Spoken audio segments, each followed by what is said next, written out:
Malgré notre bonne foi et l'accord récemment entériné, force est de constater que le Rwanda viole déjà ses engagements. Au lendemain même de la signature Shuti bakunzi wa Rwanda Movement for ikaze mu kiganiro cyacu uko biri ikiganiro cyuko biri tugiye kugaruka nk'uko bisanzwe mu makuru avugwa mu burasirazuba bwa Repubulika Iharanira Demokarasi ya Kongo, ariko cyane cyane turaza kwibanda ku ijambo Perezida wa Repubulika Iharanira Demokarasi ya Kongo Bwana Antoine Felix Tshilombo yavugiye mu nteko ishinga amategeko. Ni mu mugenzo uba buri mwaka, aho rimwe mu mwaka Perezida wa Repubulika afata ijambo akageza ku mitwe yombi y'inteko ishinga amategeko, yaba umutwe w'abadepite n'umutwe wa Sena, ubuzima bw'igihugu uko igihugu gihagaze.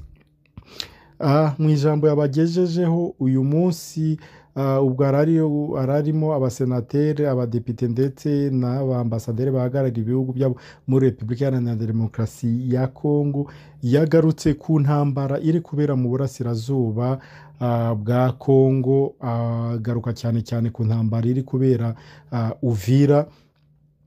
Yongeye kumvikana ashinja u Rwanda ko ari rwo rwateye igihugu cye. Mu magambo ye yavuze ko nyuma y'uko bamaze gusinya amasezerano y'amahoro hagati y'u Rwanda na Kongo, ngo bidateye kabiri ngo u Rwanda rwohereje abasirikare barwo benshi ku mupaka warwo na Kongo mu gace ko mu Bugarama, aho ngaho ni muri Rusizi, mu karere ka Rusizi. Abantu bazi Rusizi bazi neza ako gace. Avuga ko bombe zatewe Lubarika, Luvungi na Kamanyola zaturukaga mu Bugarama mu Rwanda. Akomeza avuga ati si ubwa mbere u Rwanda ruduteye, kuko muribuka ko n'impuguke z'akanama k'umutekano ka ONU zatangaje zemeje ko u Rwanda rushigikira M23 ku mugaragaro. Aya ni amagambo ya Felix Tshisekedi yavugiye mu nteko ishinga amategeko ubwo yarari ijambo rye ryari riri guhabwa amashyi menshi cyane. Akomeza avuga ko ingabo za Repubulika Iharanira Demokarasi ya Kongo zifatanyije na Wazalendo kimwe na polisi y'igihugu ngo bashoboye kwihagararaho neza, bashoboye guhagarara neza mu nshingano zabo, ngo bituma AFC M23 idashobora kujya imbere, idashobora gukomeza imbere ngo igende ifata uduce twinshi. Ngo bashoboye kuyagarika aho yari igeze, ku buryo ngo bakoze akazi gafatika kandi akazi keza cyane. Aya ni amagambo ya Antoine Felix Tshisekedi yavugiye mu nteko ishinga amategeko.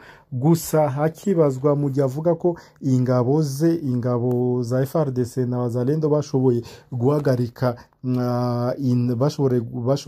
umuvuduko M23 yari iriho. Ukibaza Luvungi, Luberika, Kamanyola kimwe na Sange afashwe uyu munsi n'utundi duce, kuko ubu ngubu Uvira nawe maze kugotwa. Ukibaza se nimba baritwaye neza utwo duce twagiye gufatwa bari he? Ikindi kwitwara neza ni ukuba baraye barwaniye Isange, mu gace ka Sange bakaba bishanye ku rwo rwego.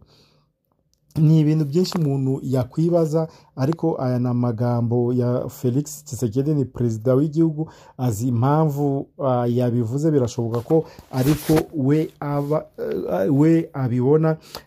Ikindi kandi kivugwa nuko ingabo z'u Burundi zishobora kuba zigiye kwikura mu ntambara iri kubera muri Repubulika Iharanira Demokarasi ya Kongo. Nkuko nari nababwiye kare muri video twakoze kare, nari nababwiye ko ingabo z'u Burundi zitekereza kwikura mu ntambara iri kubera mu burasirazuba bwa Kongo. Amakuru akomeje kwisukiranya avuga ko ingabo z'u Burundi zishobora kuza kwikura mu mirwano, kuko zahawe amabwiriza yo kutongera kurasa, ndetse bamwe na bamwe bahawe amabwiriza yo kongera yo gusubira iwabo mu Burundi. Ariko reka dutegereze tuze kureba kuko nta rwego na rumwe rubishinzwe ruremeza aya makuru.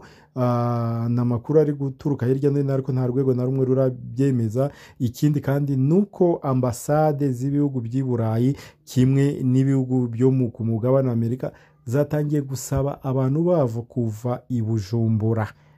Batangiye gusaba abantu babo kuva i Bujumbura kuko bari kureba neza bagasanga Uvira igihe cyari cyo cyose ishobora kugwa mu maboko ya M23, kandi iramutse igwe mu maboko ya M23 hakabaho resistance kote y'u Burundi, birashoboka cyane ko intambara ishobora kwadukira mu Burundi, ku butaka bw'i Burundi. Niyo mpamvu abambasaderi b'ibihugu byo mu Burayi no muri Amerika bagize ubwoba, bakaba basabye abaturage babo gukuramo akabo karenge bakaba basubiye mu bihugu byabo.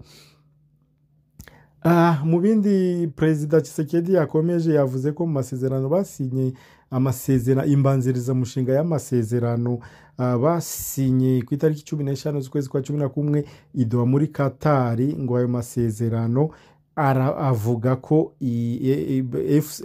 AFCM 23 yiyemeje ko igomba kureka ibikorwa byose bya gisirikare bagafata bakajyanwa mu bigo icyo bita kantonema, hanyuma bakabademobiliza noneho hakaba n'icyo bita reintegration. Hano ntabwo bivuze ko hazabaho brassage na mixage, gufata ingabo za M23 bazivanye mu ngabo za Kongo, ahubwo reintegration bishobora kuba bashobora no gufata bakabademobiliza nyuma bakabasubiza mu buzima busanzwe.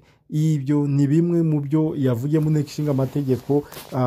Aracyarimo kugeza ndumva akiri mu nteko ishinga amategeko akiganira n'abagize inteko ishinga amategeko. Turakomeza kubakurikiranira uko ibikorwa cyangwa uko abantu baza kwakira ijambo Perezida Tshisekedi yavugiye aho ngaho mu nteko ishinga amategeko. Hanyuma turanabageza no ku Rwanda narwo ruza kwakira ijambo rya Perezida wa Repubulika bwana Felix Antoine Tshisekedi, cyane kuba yashinjeje u Rwanda ku mugaragaro ko ari rwo ruri inyuma y'ibitero biri kubera Uvira, ko aribo batumye Kamanyola, Rubarika na Ruvungi bifatwa kimwe na Kaziba.